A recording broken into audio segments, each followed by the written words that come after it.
ఓం నమో నారాయణాయ. వారాహి అమ్మకు నమస్కారం చేసుకుంటూ అమ్మవారి దయ ఆమె చల్లని చూపులు మన అందరిపై ఉండాలి అని చెప్పి మనస్ఫూర్తిగా కోరుకుంటూ ఈ రోజుటి వీడియో స్టార్ట్ చేస్తున్నాను ఫ్రెండ్స్. ఇక ఈరోజు వీడియోలో మనం చూడబోయేది ఏంటి అంటే అమ్మవారి వాగ్దానంగా ఈరోజు వారాహి అమ్మ మనతో ఏం చెప్తున్నారు అంటే, బిడ్డ, నీకు శుక్రదశ తిరగబోతుందమ్మా. నీ ఇంట్లో వారాహి అమ్మ అడుగు పెట్టబోతుంది.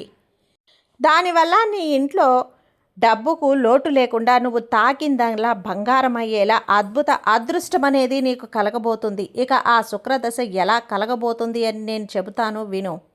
ఈ వారాహి అమ్మ మాటలు కొంచెం ఆలకించి విన్నావంటే నీకు శుక్రదశ పట్టినట్టే.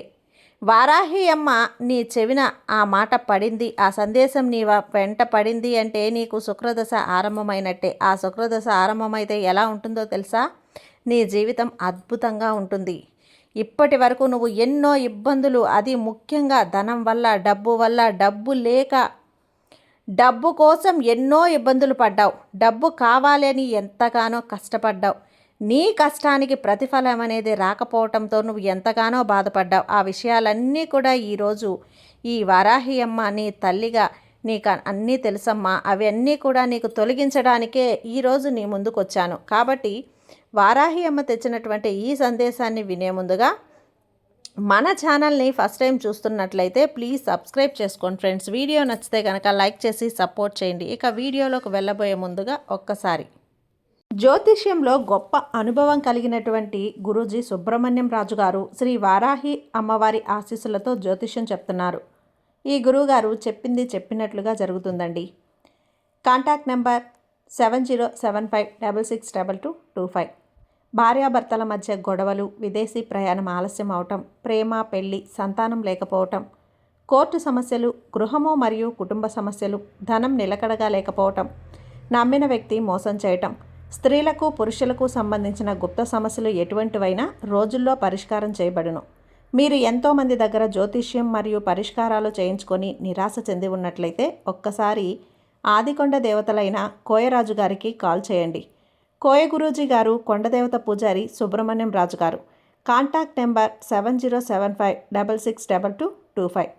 మా జీవితంలో కూడా ఎన్నో మార్పులు జరిగాయండి, కాబట్టే నమ్మకంగా చెప్తున్నాను. జై వారాహి అమ్మ.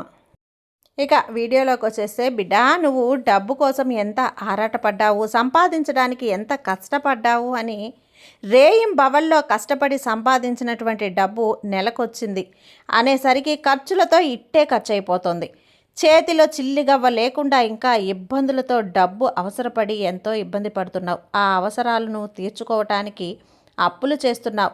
ఆ అప్పు కట్టలేక ఎంతో బాధపడుతున్నావు. డబ్బు పరంగా నువ్వు ఎంతగానో నలిగిపోతున్నావని నాకు తెలుసమ్మా. కానీ ఇక్కడి నుంచి నీకు శుక్రదశ అనేది ఆరంభమైందని చెప్పాను కదా. శుక్రదశ ఆరంభమైతే ఎలా ఉంటుంది? నీకు బంగారమయమవుతుంది. డబ్బుకు లోటు లేకుండా నీకు మంచి ఆదాయం కలుగుతుంది. నువ్వు ఒక ఉద్యోగం చేస్తే అందులో నీకు మంచిగా ఇంక్రిమెంట్లు, జీతం పెరగటం, బోనస్లు రావటం జరుగుతుంది. ఏదో ఒక మూల నువ్వు చేర్చి పెట్టుకున్న డబ్బు నీకు అందుతుంది. వ్యాపారం అయితే విపరీతమైన వ్యాపార యోగం కలిగి నీకు డబ్బు అనేది మంచిగా వస్తుంది. నువ్వు ఆనందపడేలా వస్తుంది. బిడ్డ, ఇలాగే మంచిగా ఉన్నావు, నువ్వు మంచి మనసుతో ఉన్నావు, ఇతరులకి కష్టం అంటే ముందంజలో ఉన్నావు, ఇతరులకి కష్టం కలిగిందేమో అని నువ్వు బాధపడ్డావు. నువ్వు నలిగిపోయినా పర్వాలేదు, ఇంకొకరికి కొంచెం కూడా బాధ కలగకూడదని నువ్వు అనుకొని నీకంతా మంచిగా ఉండబోతుంది. కుబేర యోగం కలగబోతుంది. నీకు లక్ష్మీ కటాక్షం ఆరంభమైంది తల్లి. ఇక్కడున్నటువంటి ఈ రోజున, ఈ శుక్రవారం రోజున నీకు లక్ష్మీ కటాక్షం అందుతుంది. బిడ్డ, ఆ లక్ష్మీ కటాక్షం అందితే ఎలా ఉంటుందో తెలుసా? నీకు డబ్బే డబ్బు. డబ్బుతో నీ ఇల్లు నిండిపోతుంది. సుఖ సంతోషాలతో నీకు మనసు నిండిపోతుంది. డబ్బు అనేది ఉన్నప్పుడు నీకు ఏ కష్టం కోసం నువ్వు కష్టపడ్డావో, దిగులు పడ్డావో, ఆలోచించావో ఆ కష్టం తీరినప్పుడు మనసు నిండుగా సంతోషం ఉంటుంది కదా. ఇక మీద నీకు దిగులే లేదు. డబ్బు ఏదో ఒక రూపంలో ఒక మూలన వస్తూనే ఉందమ్మా. నాకున్న ధన కష్టం అంతా తీరిపోయింది. నీ మనసు సంతోషపడుతుంది తల్లి. నీ సంతోషంతో కంటి నిండా నిద్రపోతావు.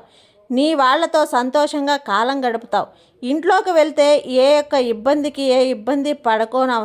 మాట్లాడుకోనవసరం లేదు తల్లి. ఇంట్లో వాళ్ళతో, నీ భార్యతో, తల్లితో, తండ్రితో మాట్లాడకుండా దూరంగా ఉన్నావు. కానీ ఇక నుంచి ఆ భయం లేదు. దర్జాగా సంతోషంగా నీ వాళ్ళతో మనస్తృప్తిగా మాట్లాడుకొని భోంచేయొచ్చు. అలా భోంచేసే యోగం నీకు కలిగింది. అందరితో సంతృప్తిగా మాట్లాడే దశ నీకు తిరిగి. చెప్పాను కదా అమ్మా, శుక్రదశ పట్టిన వెంటనే లక్ష్మీ కటాక్షం నీకు ఆరంభమైంది బిడ్డ. నీకున్న డబ్బు కష్టం తొలగిపోయిందని చెప్తున్నాను. నీకు ఈ నెల లోపల విపరీతమైన డబ్బు అనేది చేరుతుంది. నలుమూలల నుంచి ఏదో నీకు ఒక రూపాన డబ్బు అనేది వస్తూనే ఉంటుంది. నువ్వు నీకు రావాల్సిన డబ్బులు, నిన్ను నువ్వు ఇవ్వవలసిన అప్పులన్నీ కట్టేసి సంతోషంగా ప్రశాంతంగా ఉంటావు. అప్పులు తీరిపోతేనే సగం బాధ తీరిపోయిందని అనుకునే నీకు అదే విధంగా ఉండబోతుంది తల్లి. కాబట్టి ఈ శుభ శుక్రవారం రోజున నీకు ఈ వారాహి అమ్మ మాట అందుతుంది అంటే లక్ష్మీ కటాక్షం నిన్ను వరించింది అని. ఇక లక్ష్మీ కటాక్షం నిన్ను వరించింది అంటే నీ ఇంట్లో డబ్బుకు లోటు లేదు అని. నీకు నీ పిల్లలకి ఏ సంతోషం అయితే నువ్వు అందించాలి అని అనుకుంటున్నావో అవన్నీ కూడా కొనిచ్చి సంతోషంగా చూసుకుంటావు. నీ తల్లిదండ్రులని ఆనంద పెడతావు, నీ భార్య బిడ్డల్ని ఆనందంగా చూసుకుంటావు. ఇక నీకు దేనికి దిగులుండదు. ఇక పడ్డ కష్టాలన్నింటినీ కూడా మర్చిపో బిడ్డ. నీకు ఆనందమైనటువంటి జీవితం ఆరంభమైంది. బయటికి వెళ్తే ఏ అప్పులవాడు ఎదురుపడతాడో, ఎవరి దగ్గర ఎలాంటి అవమానం పొందాలో అని బాధపడుతూ ఉన్నావు కదా. ఇక ఆ అవమానాలన్నింటికీ కూడా నీవు దూరమైనట్లే. ఎందుకంటే నీ అప్పులన్నీ సమస్యలన్నీ తొలగిపోతాయి. ఈ యొక్క నెలలో నీకున్న అప్పులన్నీ సమస్యలన్నీ సంతోషంగా తొలగిపోయి సంతోషంగా ఉంటావు. డబ్బు చేతిలో నిల్వ ఉంచుకొని ఆనందంగా ఉంటావు. రేపటి కోసం బాధపడకుండా నిశ్చింతగా ఉంటావు. గుండెల మీద చెయ్యి వేసుకొని నిబ్బరంగా నిద్రపోతావు. కడుపు నిండా కూడు తింటావు, కంటి నిండా నిద్రపోతావు, ప్రశాంతంగా జీవిస్తావు. ఇక నీ జీవితంలో కష్టమనే మాటకి తావుండదమ్మా. ఇక ఆనందకరంగా ఉంటుంది. ఇక నువ్వు చేయవలసింది ఒక్కటే ఏంటో తెలుసా? దుబారా ఖర్చులు తగ్గించుకోవటం. ఇక్కడ పొదుపు చేయాలి అని నేర్చుకోవటం. ఎలా పొదుపు చేయాలని నేర్చుకొని ఖర్చులు తగ్గించుకొని కొంచెం మితంగా నువ్వు డబ్బుని ఖర్చు చేయాల్సి ఉంటుంది. ఏదైతే ఆడంబరాలకి నువ్వు వెళ్లకుండా కొద్దిగా నువ్వు ఆవేశపడకుండా ఖర్చులు తగ్గించుకో. ఏముందిలే చూసుకుందామని చెప్పి ముందంజ వేసి డబ్బును ఖర్చు చేయొద్దు. రేపటి రోజుకంటూ 2 రూపాయలు దాచిపెట్టుకో. తర్వాత ఖర్చులను పూర్తి చేసుకో. ఒక ప్రణాళిక ద్వారా నీ యొక్క ఆదాయాన్ని ఖర్చు చేసుకో. అప్పుడే నీకు కష్టం అనే మాట కూడా తెలియకుండా ఉంటుంది. నువ్వు ఒకరికి సాయం చేయాలి అన్నా నీ దగ్గర 2 రూపాయలు పెట్టుకొని నువ్వు 2 రూపాయలు దానం చేయాలి. అలా కాకుండా వారాహి అమ్మ దానం చెయ్యమంది కదా అని చెప్పి మొత్తం నువ్వు ఇంకొకరికి దానం చేయమని నేను చెప్పడం లేదు. ఎప్పుడు అలా చెప్పను కూడా. సాయం చేసే మనసు నీకుంది, నువ్వు చేస్తావు. అందుకే ఈ శుక్రదశ నీకు పట్టింది అని గుర్తుంచుకో. కానీ నా బిడ్డవైన నువ్వు ఎప్పుడు కూడా ఎవరి దగ్గర చెయ్యి చాచేలా బ్రతకనివ్వను. ఎప్పుడు కష్టకాలం నడిచిపోయింది అనే లోపల నీకు శుక్రదశ ఆరంభమైందని చెప్పాను కదా. ఇక లక్ష్మీ కటాక్షంతో నీకు ఏ బాధ ఉండదు. ఈ వారాహి అమ్మని నమ్ముకున్న వాళ్ళు ప్రస్తుతానికి ఈ తల్లిని నన్ను కోరిక తీర్చడం లేదని, నా ధన కష్టం నెరవేర్చలేదని, ఏది కోరినా అది నాకు దక్కడం లేదు అంటే వారాహి అమ్మ నేను ఇష్టం లేదు అని ఎప్పుడూ అనుకోవద్దు.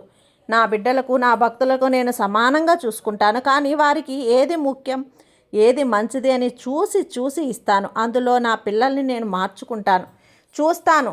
తప్పటడుగులు వేసిన వారిని సరిదిద్దాలని చెప్తాను. అంతేకాని కష్టపెట్టాలని ఏనాడు అనుకోనమ్మా. కాబట్టి ఈ తల్లి చెప్పిన మాటలు గుర్తుంది కదా. ఇక నీకు ఎలాంటి కష్టమూ ఉండదు. ఈ తల్లి అనుగ్రహం నీకు ఎప్పుడూ ఉంటుంది. ఇక నీ శుక్రదశ తిరిగి లక్ష్మీ కటాక్షం పరిపూర్ణంగా ఉంది బిడ్డ. నీ కష్టాలన్నీ తీరిపోయినట్లే. ఈ వారాహి అమ్మ ఈ వాక్కు నిజమవుతుంది బిడ్డ. సంతోషంగా ఉండు. సర్వేజన సుఖినో భవంతు. జై వారాహి అమ్మ.